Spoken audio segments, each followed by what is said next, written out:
If not, we can take off to the other ferry. Not a problem. So we're here at a ferry. You can check it. That's the ferry. It's hooked on here. The ferry is hooked on there with some sort of lining system that helps the current make it pass through the water. We're gonna go talk with these guys.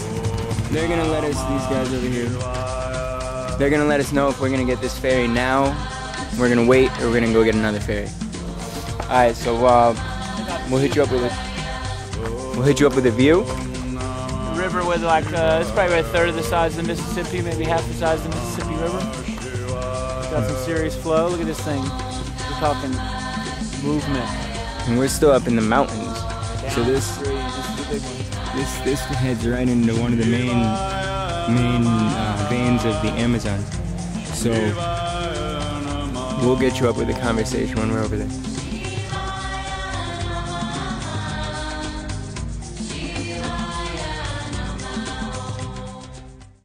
Alright, so as you see, we're here crossing the river in the beautiful upper Amazon, about to check out the land.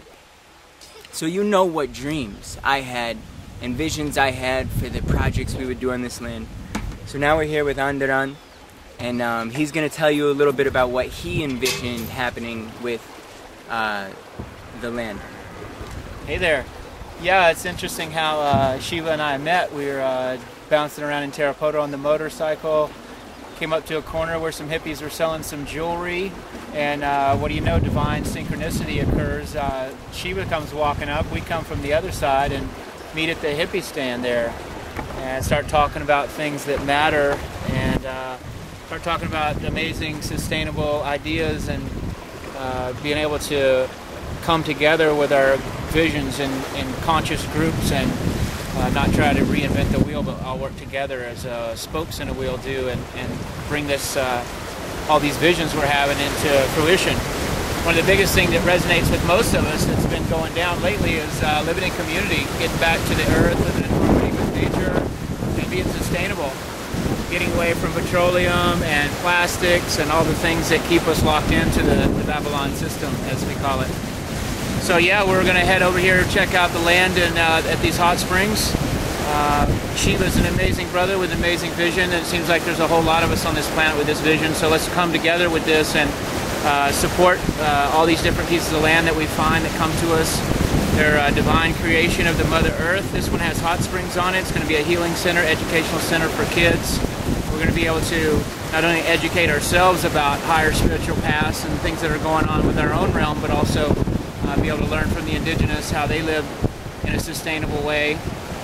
One of our project goals is to keep the indigenous children understanding how important it is to stay within with their culture and with their system of living in harmony. A lot of them are aspiring to go out into the world and go live in the city and chase the money and the elusive North American dream, as we might know it. It's all just a bunch of deception, and the real deal is living close to the planet and living sustainable. So we'll share that with them. They'll share lots of things with us, and we'll go on out to the land here and check it out. Look forward to for you joining us out at the hot springs. So that's the story. The earth is birthing this vision, this idea of more natural, communal, balanced ecosystem, state of living, and a lot of people are getting it. It really is a time for us to step up and start feeling good about our actions, because we really have the right to feel good about what we do and to do what we feel good about. And we might as well have some fun while we're doing it, all right? Yo, what up? So that's how it is. That's how it is. We're getting out here. We're gonna get back with you to show you what the land is like, the hot springs and all this. Explain a little bit more about how we see it going down. So with love and all that goodness, we'll check you later. So you are going to hear more, but I definitely needed to lay down some background information on what the projects were before I started letting you all know what the dreams were. Now there were a couple things developing. I'm not going to go too much in depth because you're going to find more about this later, but as Anderan mentioned it, felt I had to let you know we have been working on these life spaces.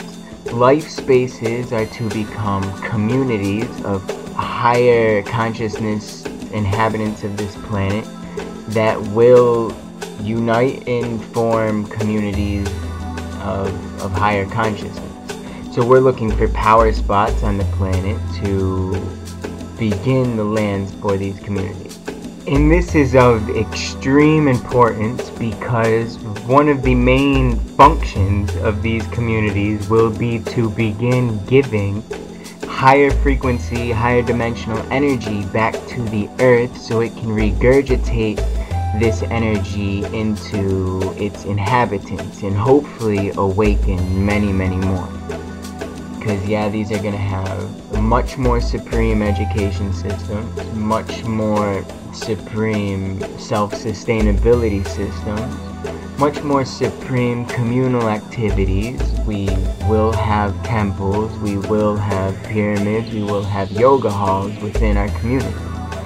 These will be communities for spiritually minded people and the many people that are beginning to awake in this supremely spiritual era of human evolution. So it is a vitally important project of the world that will be hand in hand with another project that will be known as the I Am School or University of Higher Consciousness, Higher Life Consciousness.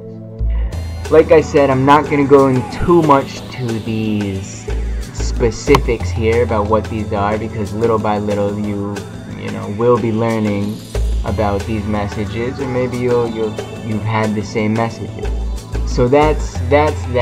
The one we're looking on here I believe is going to be the first life space, and you'll find more about that in a couple videos down the line.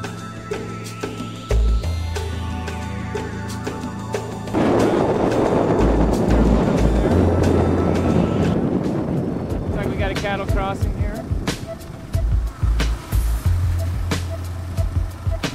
Say hi to one of these kids. How you doing there, big deal?